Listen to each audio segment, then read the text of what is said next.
I held the manila envelope tightly, my hands shaking. Inside were photos and recordings, proof of months of lies and manipulation. Sunlight streamed through the kitchen window, casting shadows over the evidence that would protect me and my daughter. My name is Elena Martinez, and I was ready to fight. It started small. My mother-in-law, Victoria Sinclair, was a powerful woman, wealthy, well-connected, and convinced she knew best about everything, especially raising a child. My daughter, Sophia, was only 3, smart, curious, and my whole world.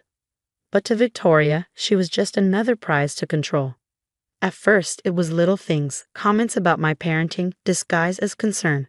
She needs more structure. Are you sure she's eating well? Each word chipped away at my confidence. My husband, Michael, was caught in the middle. He loved me, but he also loved his mother, unable to see her manipulation. She never accepted me, a woman from a working-class family who had married into her prestigious name. But I wasn't going to let her win. One autumn morning, I got a call from Dr. Emily Roberts, a child psychologist I had spoken to before. Her voice was tense. "Elena, be careful. Someone's asking questions about Sophia. Your parenting, your past. They're trying to build a case against you." My heart stopped. I knew exactly who was behind it. I started collecting proof. Hidden cameras, voice recordings, notes of every conversation with Victoria. I found out she was working with a corrupt social worker to make me look like an unfit mother. Her goal? Take Sophia away from me. But she underestimated me. Growing up with a single mother, I had learned to be strong. I had studied law part-time and knew how to protect myself. I gathered every piece of evidence, recordings of Victoria's plans, messages proving her scheme, even bank transfers to the social worker. Michael refused to believe it. "She just wants what's best for Sophia," he said. But I knew the truth. The night before I made my move, I sat in my office, surrounded by files and evidence. Sophia slept peacefully in the next room. I looked at a picture of my mother, a woman who had fought for me my whole life. I wouldn't let Victoria take my child. Then my phone buzzed. A text from Victoria. "We need to talk about Sophia's future." I smiled. Oh, we would. Everything was ready. The trap was set, and Victoria had no idea what was coming. The morning arrived with a calculated precision. I dressed carefully, choosing a blazer that subtly concealed the digital recorder tucked inside. Every movement was deliberate, every detail planned. Victoria had requested a family meeting at her expansive estate, a tactical error she would soon regret. The grand living room, with its antique furniture and crystal chandeliers, had always been her battlefield. Today, it would become her downfall. Michael drove, seemingly unaware of the tension brewing beneath the surface. Sophia sat in her car seat, humming a cheerful melody, oblivious to the storm about to break. "Are you okay?" Michael asked, catching my distant gaze. I offered a calm smile. Everything will be fine. The Sinclair estate loomed before us, a monument to generational wealth and hidden secrets. Victoria stood at the entrance, her perfectly tailored suit an armor of social expectation. "Welcome," she said, her smile never reaching her eyes. The initial pleasantries were a dance of calculated politeness. Victoria's gaze constantly drifted to Sophia, possessive and calculating. I watched her, recording every micro-expression. "I've been concerned about Sophia's development," Victoria began, her tone dripping with manufactured concern. "Perhaps it's time we discuss her future more seriously." Michael shifted uncomfortably. "Mom, what are you talking about?" I remained silent, letting her continue. "Rope her in, let her reveal her hand." Victoria produced a folder, meticulously prepared documents suggesting my inadequacy as a mother, fabricated reports from a social worker, carefully worded medical assessments, financial analysis questioning my capability to provide. "I've consulted with experts," she said, spreading the documents. "I believe Sophia would be better served with more stable guardianship." Michael looked shocked. "Mom, you can't be serious." But I saw the plan now. Complete. Calculated. A surgical attempt to strip me of my daughter. What Victoria didn't know was that every document she just presented was already documented. Every conversation recorded. Every meeting with the corrupt social worker mapped out in explicit detail.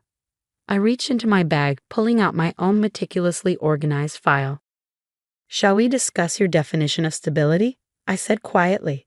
The next hour was a masterclass in strategic dismantling. bank transfers to the social worker, recorded conversations discussing their plan, explicit evidence of attempted manipulation of legal systems. Victoria's composure began to crack. Her perfectly manicured facade started to crumble, piece by deliberate piece. Michael sat in stunned silence, watching as his mother's elaborate scheme unraveled. "You've been planning to take my child," he whispered, the betrayal cutting deeper than any physical wound. Victoria tried to recover, to spin a narrative of maternal protection, but the evidence was overwhelming, not just circumstantial, but hard, irrefutable proof. "I was trying to protect her," Victoria insisted, her voice losing its earlier confidence. "From what?" I asked coldly. "From a mother who loves her, who has dedicated her entire life to her child's well-being." Sophia played quietly, building a tower of blocks, unaware that her entire world was being dissected around her. The confrontation wasn't just about winning. It was about exposing a generational pattern of control, of manipulation disguised as concern. Michael finally saw his mother for what she truly was. Not a protective grandmother, but a calculated manipulator willing to destroy a family to maintain control. "I want a DNA test," Victoria suddenly demanded. "Prove she's even Michael's daughter." The room went silent. I smiled. A cold, calculated smile that made Victoria take a step back. "Are you certain," I said softly, "that you want to pursue that line of questioning?" The threat was clear. Family secrets have multiple layers, and I was prepared to unravel every single one. Victoria knew then. She had miscalculated completely. The meeting ended not with her victory, but with her retreat. Defeated. Exposed. As we left, Sophia still happily unaware, Michael turned to me. "How long have you known?" he asked. "Everything," I replied. "Always." The drive home was quiet, but it was the quiet of a battle won, of a family recalibrated, of boundaries firmly established. Sophia continued humming in her car seat. Innocent. Protected. Victoria had plotted to steal my child. She had no idea what I had planned. And this was just the beginning. The aftermath was not immediate, but methodical. Like a carefully orchestrated symphony, the consequences of Victoria's actions began to unfold with precision. Within weeks, the social worker involved in her scheme was under investigation. His career, his reputation, everything he had built, crumbled under the weight of documented evidence. Bank records, recorded conversations, explicit proof of attempted child custody manipulation. Michael's relationship with his mother transformed dramatically. The illusion of familial perfection shattered, replaced by a cold, calculated distance. He had discovered that protection sometimes means cutting out toxic influences, even when they share your blood. "I can't believe she would go this far," Michael said one evening, watching Sophia play in the living room. "All these years I thought she was just concerned." I understood his pain. Discovering the true nature of a parent is never easy. The legal proceedings moved swiftly. Victoria's attempt to challenge our custody was dead on arrival. Her reputation in the social circles she had so carefully cultivated began to crumble. Whispers replaced her once loud proclamations of family superiority. But this wasn't about revenge. This was about protection. My own network of support, professional contacts, legal advisors, even family friends, stood firmly behind me. They had witnessed Victoria's pattern of manipulation, her belief that wealth could solve everything. Sophia remained blissfully unaware. To her, life continued as always, filled with love, security, and endless possibilities. 3 months after the confrontation, an unexpected letter arrived. Handwritten. From Victoria. I read it carefully, my fingers tracing the elegant script. A request for mediation. A desire to understand, to potentially rebuild. Michael looked at me, uncertainty in his eyes. "What do you want to do?" I thought about my own mother, about generational healing, about the difference between protection and perpetual conflict.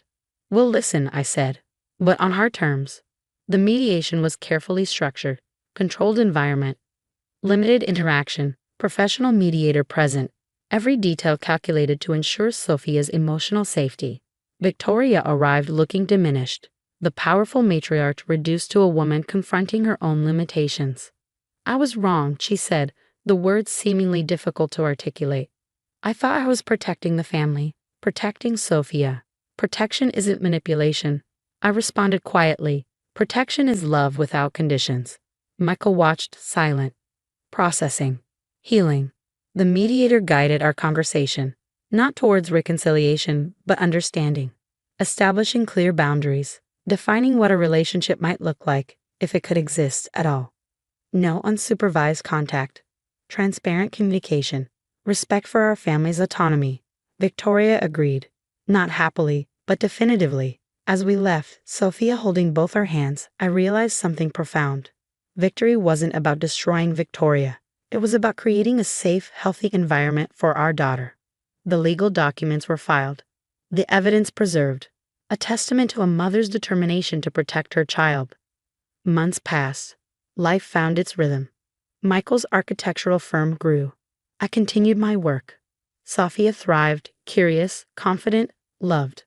And Victoria, she remained on the periphery, allowed minimal supervised contact. A grandmother reduced to careful, controlled interactions. 1 year after that fateful confrontation, I found Michael looking through old family photographs. "Do you regret how things turned out?" I asked. He looked at me, then at Sophia playing nearby. "No," he said firmly. "I regret not seeing the truth sooner. Healing isn't linear. It's a journey of understanding, of setting boundaries, of choosing love over manipulation." Victoria had plotted to steal my child. She had no idea what I had planned. And in the end, the only thing stolen was her power to control us. Family isn't about blood. It's about protection, about love, about choice. And we had chosen our path. Clearly, definitively, unapologetically.